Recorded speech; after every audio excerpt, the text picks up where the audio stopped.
Welcome to the Market Decoder, your go-to podcast for digestible market insights.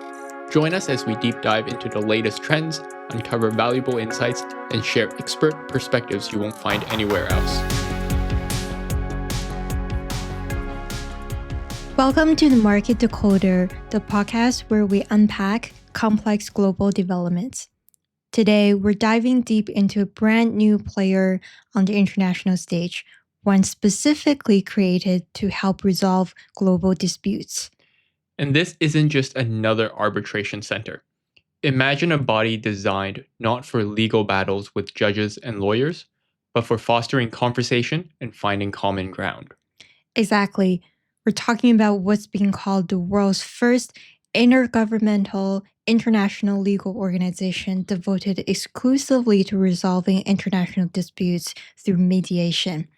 It's a significant move, and that's what our deep dive is all about today. We've sifted through a wealth of sources, focusing on this new entity, the International Organization for Mediation, or IOMed for short. Our mission is to extract the most important insights and help you understand what IOMed is, why it was created, and what its emergence might mean for the world. So let's start at the very beginning. IOMed was formally established very recently on May 30th, 2025, with a high-profile signing ceremony in Hong Kong. It wasn't a quiet launch either. Representatives from over 80 countries and nearly 20 international organizations were there as observers, signaling pretty wide initial interest. A lot of eyes were on this from day one. Chinese Foreign Minister Wang Yi was the first to sign the convention for China, making it clear this is an initiative with significant backing. So let's tackle the first core question. Why did this organization need to exist? What problem is it trying to solve? Well, the primary justification given is a perceived institutional gap in existing international mediation frameworks. An institutional gap. Explain that a little bit more. The argument is that while mediation is widely encouraged, there wasn't a dedicated intergovernmental body focused solely on providing mediation services for international disputes.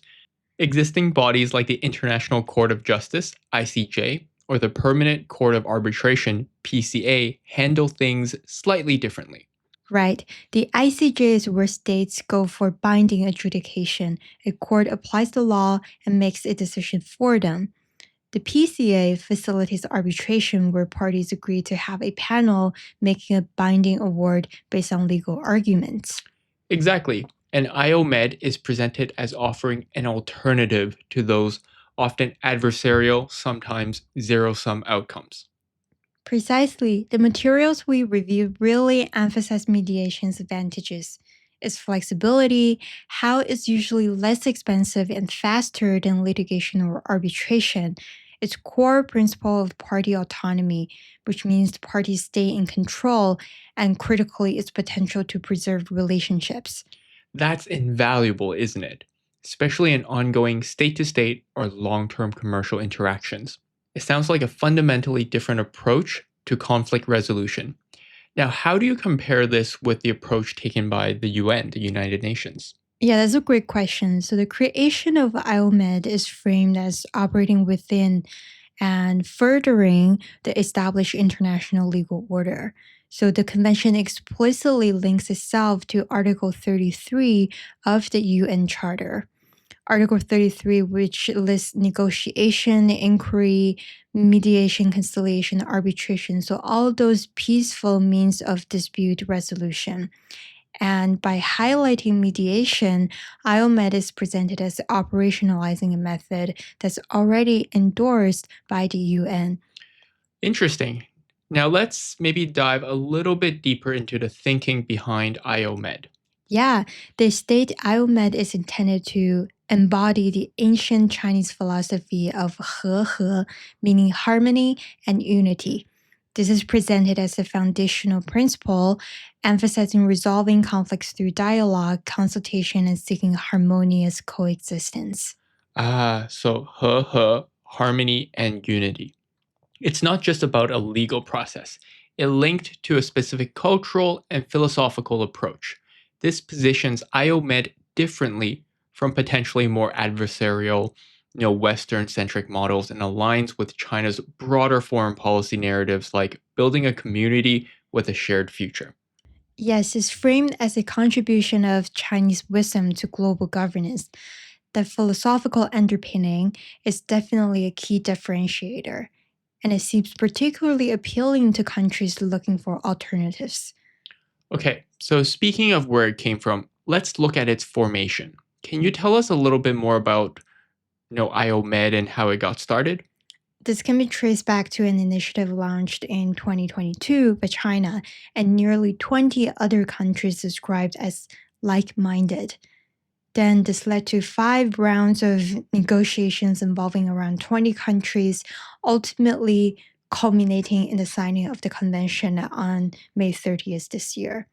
And at the signing, 33 countries officially became founding members. While the full list isn't formally out yet, the sources give an example like China, Pakistan, Indonesia, Cuba, Serbia, Algeria, and Uganda. So that's pretty geographically diverse group. It is covering Asia, Africa, Latin America, and Europe. There is a significant representation from developing countries and nations from the global south.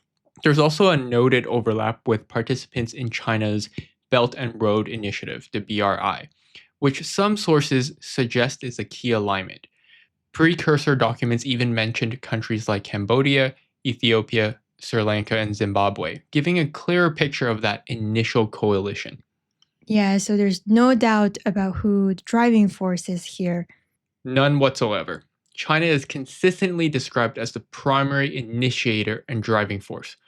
Foreign Minister Wang Yi's prominence at the signing ceremony really underscores this. While it's a multilateral body, China's leadership is front and center. Hong Kong is also a key partner designated as the host location, with Chief Executive John Lee emphasizing the city's unique advantages. And beyond the 33 founding members, that signing ceremony drew quite a crowd. Yeah, representatives from around 85 countries and nearly 20 international organizations, including the UN, attended as observers. This suggests broad initial awareness and interest in what this new organization is setting out to do. So, what does IOMed actually look like internally? Like, what is the structure? The convention outlines the proposed primary organs. So, first, there's the Conference of State Parties, composed of one representative of each member state. This is the main governing body handling executive matters like finance and procedures. They'll also hold annual meetings and have elected leadership. Okay, so the Conference of States Parties governs. And what about day to day operations? That falls to the Secretariat. This functions as the core administrative component, it's the operational engine. Okay.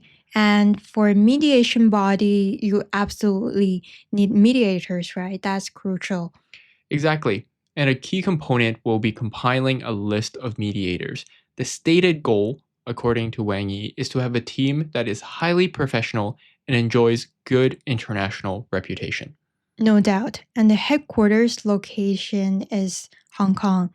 They highlight Hong Kong's one country, two systems framework is providing a unique legal and political environment.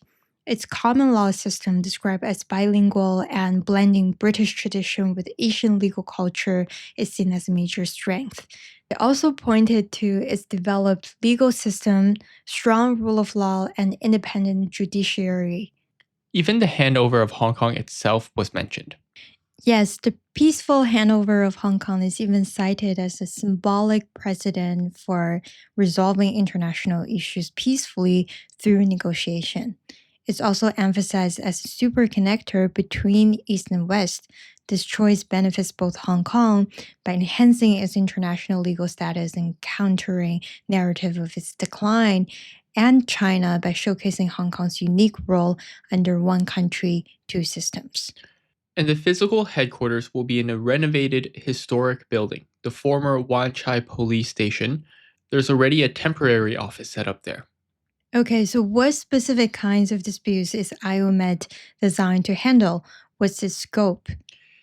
It's intended to cover a pretty broad range disputes between states, dispute between state and foreign investors or nationals of other states, and potentially international commercial disputes. And again, the sources really hammer home the principle of consent. No one is forced into IOMed mediation. Party autonomy is key. Now, there's one feature that's potentially quite innovative. It's called the mediation result registration system. What's that about? This is noted as a potential distinct advantage. The idea is to create a system that allows for streamlined domestic implementation of mediated, settled agreements in signatory states. Streamlined implementation. That sounds important. It could be huge. While details are still emerging, if successful, this could significantly enhance the enforceability of mediated outcomes internationally, perhaps building on and complementing existing frameworks like the Singapore Convention on Mediation. For parties looking for resolution, knowing it can be implemented across borders could be a major draw, a key selling point. So that's the structure and how it aims to function. Now let's look at the projected timeline for IOMED. When is it actually going to open its doors? How soon? The ambition is for the headquarters in Hong Kong to be operational quite quickly, potentially as early as the end of 2025 or as early as 2026.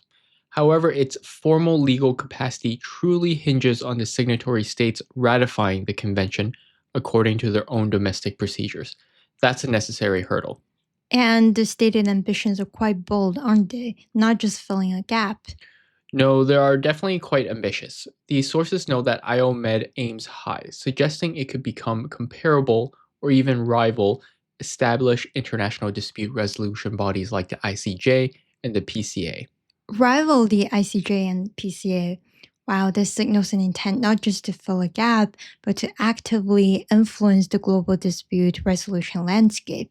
It's presented as a new legal public good, and China is actively inviting more countries to join.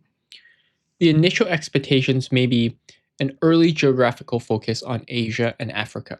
One source even pointed to potential economic boost for Hong Kong from hosting this body, potentially driving demand in related legal services, ADR, legal tech, and maybe even some real estate. Now, let's zoom out and look at where IOMED fits into the broader international picture. The sources delve into the geopolitics and implications. How do they describe IOMED's relationship with existing institutions like the ICJ and PCA? It's framed with a deliberate duality. On one hand, it's presented as complementary, offering a specialized mediation service that existing bodies primarily don't focus on.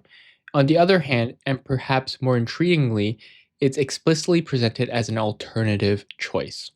An alternative, how so?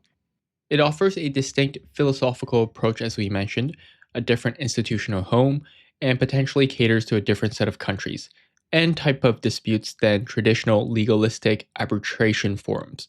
While linking to the UN Charter for Legitimacy, its different approach could challenge established norms. Yeah, some analysts certainly view it that way. While there's also some speculation noted in the sources about its potential role in mediating Belt and Road Initiative disputes. Yes, we did mention the BRI connection earlier. It is widely discussed and it does seem like a natural fit. So the IOMED's emergence is potentially fitting into a broader historical pattern where new international organizations emerge as the global distribution of power shifts towards a more multipolar system. Okay, so this brings us to the varied international perspectives and potential concerns that are clearly present in the sources. What's the range of reactions reported? It sounds like it's not universally welcomed. Not uniformly, no. On one hand, you see strong support from many developing nations and countries in the global south. They seem to view IOMED as potentially more accessible, equitable, and aligned with their interests. And on the other hand, While on the other hand, there was concern or outright skepticism from Western quarters, and particularly the G7 countries, as to whether it's primarily a tool for foreign policy. the influence factor again, right? Yeah, they expressed concern about its potential operational neutrality given the initial composition of the members. The future engagement or the lack thereof from major Western powers will be pretty critical in determining IOMED's ultimate global reach and perceived legitimacy. Their participation or absence matters. So pulling everything we've learned together, what's likely the trajectory and impact of IOMED looking like? Let's recap potential strengths. Yep. Potential strength include is unique specialization in mediation at the intergovernmental level. Its appeal to principles like sovereignty and party autonomy. Its strong backing from a significant bloc of global south countries and its strategic location in Hong Kong. On top of that, the potential of the innovative registration system to enhance enforceability. That could be a game changer. And the potential challenges or criticisms, the main hurdles. Major hurdles, well, number one, establishing and maintaining neutrality and independence, then attracting a diverse and significant caseload of high stakes international disputes. Will countries trust it? Navigating its relationship with established institutions without being seen purely as a rival and simply demonstrating effectiveness, showing mediation works and agreements stick. Okay, that's a great recap of IOMED and its emergence on the global stage. It's definitely something to watch as this new institution takes its place on the world. As always, we'll keep you updated on any recent developments. Thank you so much for listening to this week's Market Decoder. We'll see you next time. The content provided is for informational and educational purposes only. The opinions expressed by the hosts and guests are their own and do not reflect the views of any affiliated organizations or institutions. Investing involves risks, including the potential loss of principal. Past performance is not indicative of future results. Listeners are encouraged to conduct their own research, consult with qualified financial advisors before making any financial decisions. The information shared is based on current market trends and data available at the time of recording and may change over time.